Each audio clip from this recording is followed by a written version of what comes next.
Everyone, welcome to my YouTube channel. तो आज हम चैप्टर 1 स्टार्ट करने जा रहे हैं, that is the living world.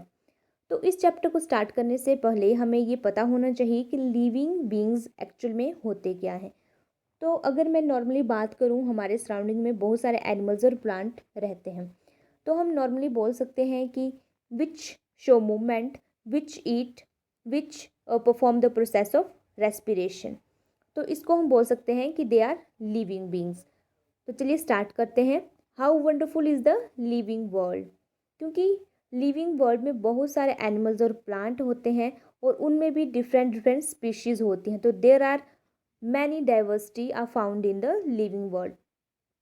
The wide range of living type are amazing. The extraordinary habitat in which we find living organism, be it cold mountains, deciduous forests, oceans, freshwater lakes, desert और hot springs, leave us speechless. कुछ organism होते हैं जो पानी में रहते हैं, कुछ होते हैं जो टेरेस्ट्रियल हैबिटेट में रहना पसंद करते हैं, कुछ अर्बोरियल हैबिटेट में रहते हैं, that is the arboreal mean जो ट्री में रहते हैं, अर्बोरियल हैबिटेट, और कुछ एरियल हैबिटेट में रहते हैं। तो ये हुआ कि हर ऑर्गेनिज्म का अपना अपना हैबिटेट होता है। The beauty of galloping horse, of the migrating birds, the valley of flowers और the attacking shark evokes awe and a deep sense of wonder. The ecological conflict and cooperation among members of a population and among populations of a community, or even the molecular traffic inside a cell make a deeply reflect on what indeed is life, कि actual में life है क्या। क्योंकि different type के organism reside करते हैं earth में, तो हर ऑर्गेनिज्म में डिफरेंट डिफरेंट डिफरेंसेस देखे गए हैं। तो देखते हैं क्या है। This question has two implicit questions है, इसके दो क्वेश्चंस है विद इन इट। इसी क्वेश्चन में दो क्वेश्चन बन जाते हैं। अगर हम टेक्निकल की बात करें, that 6 answer to what living is as oppose to the non living से क्यों डिफरेंट है ये, and the second is the philosophical one, and 6 answer to what the purpose of a life is, कि life है but उसका actual में purpose क्या है। As scientist we shall not attempt answering the second question, we will try to reflect on what is living. तो ये है हमारे क्वेश्चन का आंसर आगे कि व्हाट इज लिविंग। नॉर्मली हम बात करते हैं कि ये ग्रोथ, इनमें ग्रोथ होती है, ये ग्रो करते हैं, रिप्रोडक्शन शो करते हैं, ability to sense environment and जो स्टिमुलस इनको इन्वायरमेंट से मिलती है उसके अगेंस्ट ये रिस्पॉन्स देते हैं। तो ये हुए इसके unique features. When we try to define living, we conventionally look for distinctive characteristics exhibited by the living organism, जो कि लिविंग ऑर्गेनिज्म को नॉन लिविंग से डिफर करता है। ग्रोथ, फर्स्ट ये ग्रोथ शो करता है। ग्रोथ मीन इसमें क्वांटिटेटिव चेंजेस होते हैं। क्वांटिटेटिव चेंजेस मीन इसकी हाइट हो गया, वेट हो गया, ये हो गए उसके क्वांटिटेटिव चेंजेस होते हैं ऑर्गेनिज्म में। रिप्रोडक्शन मीन ये अपने जैसे इंडिविजुअल को प्रोड्यूस करते हैं सो दैट कि ये जनरेशन को कंटिन्यू रख सकें। Ability to sense environment and mount a suitable response come to our mind immediately as unique feature of the living beings. One can added a few more features भी add करते हैं, that is the metabolism, कि जो भी हम food लेते हैं, water लेते हैं, उनको एनर्जी में कन्वर्ट कर देते हैं, that is the metabolism. Ability to self replicate, जैसे असेक्सुअल रिप्रोडक्शन परफॉर्म कर रहा है, मान लो एमीबा है, वो रिप्रोडक्शन परफॉर्म कर रहा है, तो ये सेल्फ रेप्लिकेशन परफॉर्म करेगा, मींस ये बाइनरी फिजन के थ्रू दो इंडिविजुअल बना देगा, same as the parent. Self organise, interact and emergence to this list, ये भी इसके अदर फीचर्स हो गए लिविंग ऑर्गेनिज्म के। Let us try to understand each of this. All living organism grow, this is the first one. Increase in mass and increase in number of individual are twin characteristics of the growth, क्योंकि growth में amount, उसका amount increase होता है, उसकी quantity change increase होती है, that is the mass and number. A multi cellular organism grow by cell division. Cell division mean mitosis and meiosis के through ये डिवाइड करते हैं। माइटोसिस के थ्रू ये इनके नंबर इंक्रीज होते हैं। In plant this growth by cell division occur continuously throughout their life span. Plant में जो ग्रोथ होती है वो कंटिन्यू होती है जब तक कि प्लांट की डेथ नहीं होती, लेकिन एनिमल्स में जो ग्रोथ होती है एनिमल की वो कुछ एज तक होती है, उसकी कुछ लिमिट होती है। However cell division occurs in certain tissues to replace lost cell. Unicellular organism mean कि जो कि एक ही सेल से बने होते हैं और एक ही सेल उस ऑर्गेनिज्म के सारे फंक्शंस को परफॉर्म करती है, चाहे वो रेस्पिरेशन हो, चाहे वो एक्सक्रीशन हो, सारे फंक्शंस एक ही सेल पूरी बॉडी का परफॉर्म करता है। Unicellular organism also grow by cell division that is the mitosis. One can easily observe this in vitro culture by simply counting the number of cells under the microscope. In vitro जो lab में perform करते हैं हम। In majority of higher animals and plant growth and reproduction are mutually exclusive event हैं ये। One must remember that increase in body mass is considered as a growth but non living. अब हमने बात की कि लिविंग ऑर्गेनिज्म ग्रोथ शो करते हैं, but अगर नॉन लिविंग की बात करें they also show the growth, क्योंकि ग्रोथ में क्वांटिटी चेंज होती है, उसका मास इंक्रीज हो जाता है, उसके नंबर इंक्रीज हो जाते हैं। तो अगर नॉन लिविंग ऑब्जेक्ट की बात करें they also grow if we take increase in body mass as a criterion for the growth. जैसे माउंटेन हो गया, इसमें सैंड वगैरह इकट्ठा हो गए तो कुछ आफ्टर मैनी ईयर्स बाद हम देखेंगे कि एक माउंटेन बन जाएगा। तो mountain boulders and sand mounts do grow. However, this kind of growth exhibited by the non-living object in by accumulation of material on the surface. In living organisms, growth is from inside. अब हमने इन दोनों में difference यहाँ से कर सकते हैं कि जो लिविंग ऑर्गेनिज्म है उनमें ग्रोथ इनसाइड होती है, बॉडी के अंदर होती है। जो सेल होता है it is the structural functional unit of the body. Cell divide करेगा एंड ग्रुप ऑफ सेल्स बन जाएंगे तो टिश्यू होगा, टिश्यू डिवाइड करेगा तो ग्रुप बन जाएगा टिश्यूज का, जिसको हम बोलते हैं, जो टिश्यू मीन्स ग्रुप बनेगा जो एक ही तरह के फंक्शन परफॉर्म करते हैं, तो वे ऑर्गन बना देगा और बहुत सारे ऑर्गन हो जाएंगे तो बन जाएगा organ system level of organisation. तो लिविंग ऑर्गेनिज्म में ग्रोथ हुई इनसाइड, लेकिन नॉन लिविंग में जो मटेरियल की अकोमुलेशन होगी वो आउटसाइड होगी, तो ये आउटसाइड होती है। Growth therefore can not be taken as a defining property of a living organism में नहीं ले सकते हैं, क्योंकि नॉन लिविंग एंड लिविंग दोनों ग्रोथ शो कर सकते हैं। Conditions under which it can be observed in all living organism have to be explained and then we understand that it is a characteristics of the living system. A dead organism do not grow. जो dead organism होता है वो कभी भी growth show नहीं करता है। तो सेकंड फीचर देखते हैं हम लिविंग ऑर्गेनिज्म का, that is a reproduction means अपने जैसे इंडिविजुअल प्रोड्यूस करना। Likewise the characteristics of the living organism, ये इंपॉर्टेंट है। इन मल्टी सेलुलर की बात करें, ऐसे ऑर्गेनिज्म जो बहुत सारे सेल से बने होते हैं, like human being. Reproduction refers to the production of progeny possessing a feature more or less similar to those of the parent. Invariably, implicitly, we refer to sexual reproduction. Organism reproduced by asexual means also. अब जो reproduction to type का होता है, organism to तरह से perform कर सकता है, that is the asexual and second is the sexual.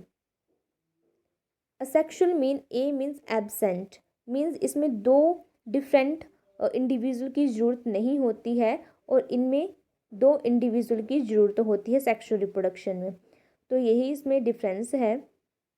Fungi multiply and spread easily due to the millions of asexual spores बनाती है। जो फंजाई होती है वो असेक्सुअल रिप्रोड्यूस करती है और स्पोर्स प्रोड्यूस करती है, and these spores produce the new organism like fungi. In lower organism like yeast and hydra we observe budding. जो yeast होता है और जो hydra होता है वो budding शो करते हैं।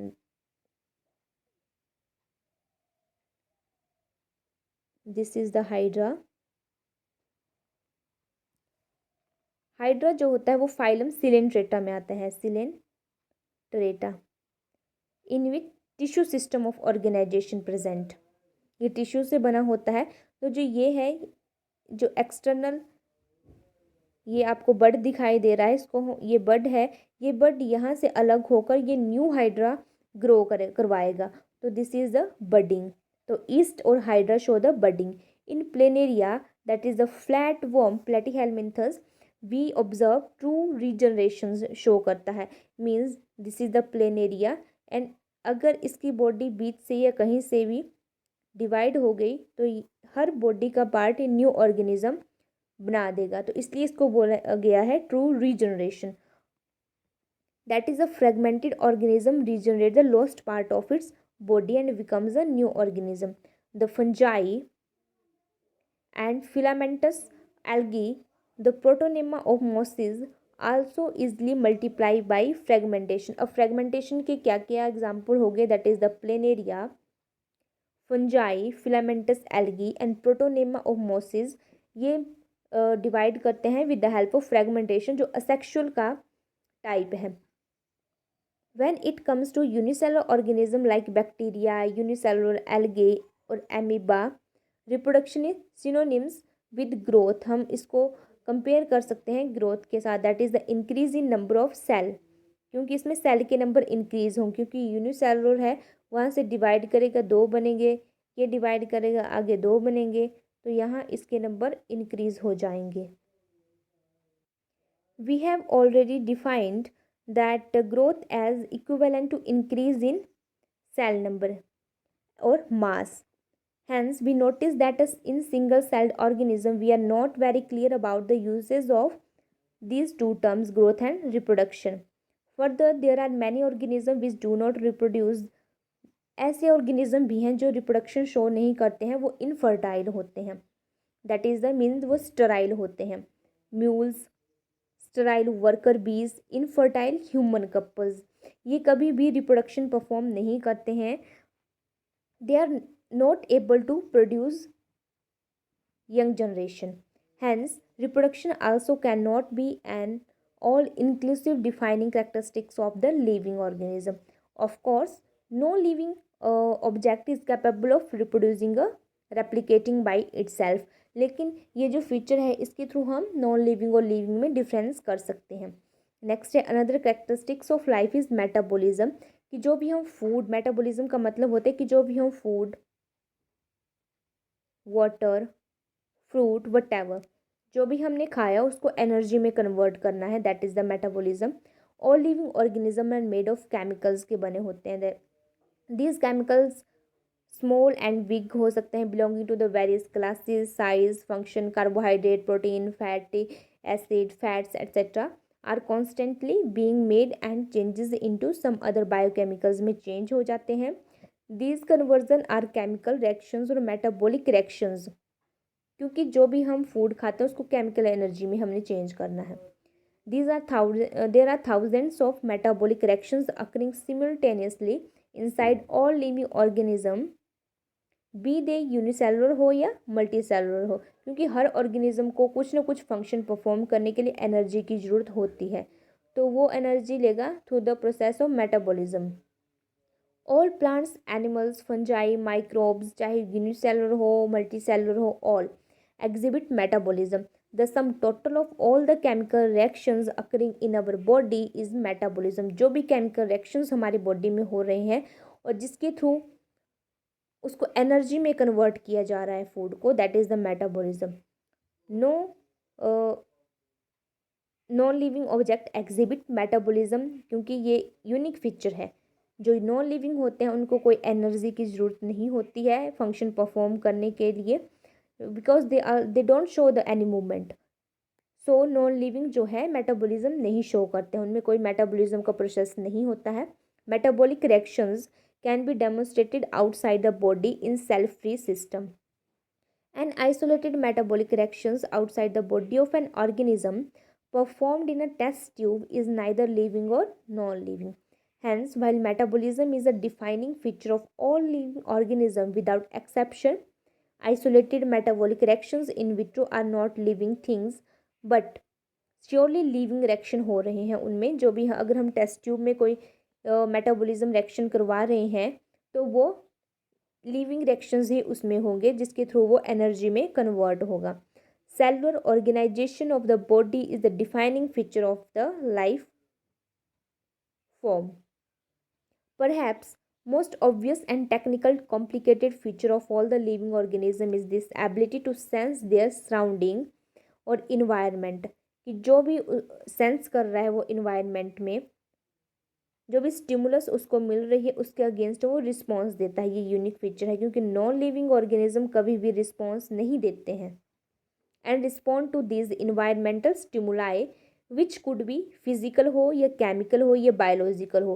फॉर एग्जाम्पल हमें किसी बी ने हमें बाइट किया, तो बाइट किया तो हमें एकदम से पता लग जाएगा क्योंकि वो हमें हमारे लिए स्टिमुलस है, तो हम उसके अगेंस्ट रिस्पॉन्स देंगे, that is the biological. Chemical हो गया, कोई भी केमिकल या क्रीम हमने अपनी बॉडी के ऊपर लगाई और उसके अगेंस्ट हमें कोई भी रिएक्शंस हुआ तो दैट इज़ द हम उसके अगेंस्ट कुछ ना कुछ हमारी बॉडी उसके अगेंस्ट रिस्पॉन्स देगी, that is the chemical. Next है we sense our environment through our sense organs, that is the eye, ear, tongue, etc. Plants respond to external factors like light, water, temperature, other organism, pollutant, etc. उसके against plant response करते हैं। Next है for example plant में जैसे pitcher plant हो गया, it is a insectivorous plant. जब भी इसकी लीव्स इस तरह से होती हैं, जब भी कोई इंसेक्ट इसकी लीव्स में आता है तो इसकी लीव्स बंद हो जाती हैं और वो इनको ईट कर लेता है। तो ये भी प्लांट्स इसके अगेंस्ट रिस्पॉन्स देते हैं। All organism from the prokaryotes to the most complex eukaryote can sense a respond to the environmental cues. Photoperiod affect reproduction in seasonal breeders, both plant and animals. Photoperiod भी affect करता है reproduction in seasonal breeders में, both plant and animals में. All organism handle chemical entering their body. All organism therefore are aware of their surroundings. Human beings the only organism who is aware of himself. जैसे हमने कोई हम जैसे food लेते हैं, digestive system की मैं बात कर रही हूँ कि जब फूड लेते हैं तो हमारे स्टमक में HCl होता है। अगर उस फूड में कोई भी माइक्रोब्स प्रेजेंट होंगे तो वो HCl उन माइक्रोब्स को किल कर देगा, तो ये भी केमिकल रिस्पॉन्स हो गया। Consciousness therefore becomes the defining property of the living beings. When it comes to living beings, human beings, it is also the all the more difficult to define the living state. We observe patient lying in coma in hospital virtually spotted by the machines which replace heart and lungs. The patient is otherwise brain dead.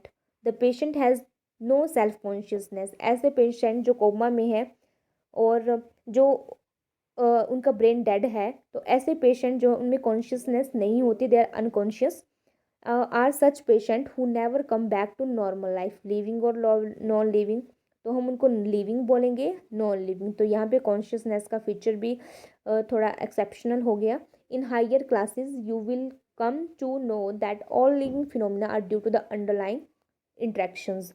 Properties of tissues are not present in the constituent cells but arise as a result of interactions among the constituent cell. Similarly, properties of cellular organelles are not present in the molecular constituent of the organelle but arise as a result of interactions among the molecular component comprising the organelles. कि cell हैं, sales में interaction होगी तो वो group of sales बना देंगे।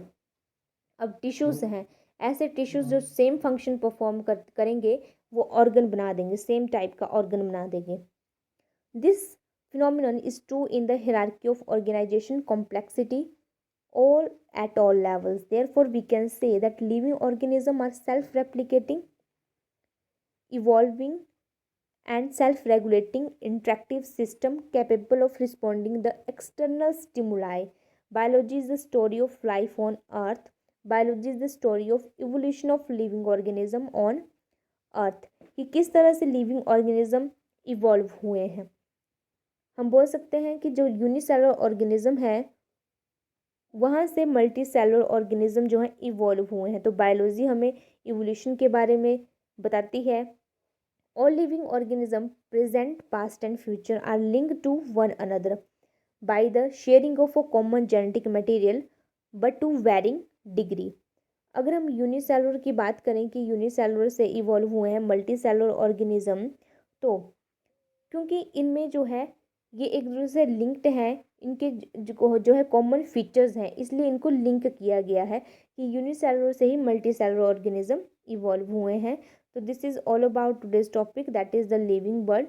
Tomorrow we will discuss about the taxonomy, hierarchical system of taxonomy, that is the five taxonomic categories like species, genus, family, order, class, phylum and kingdom. इसके बारे में हम डिस्कस करेंगे.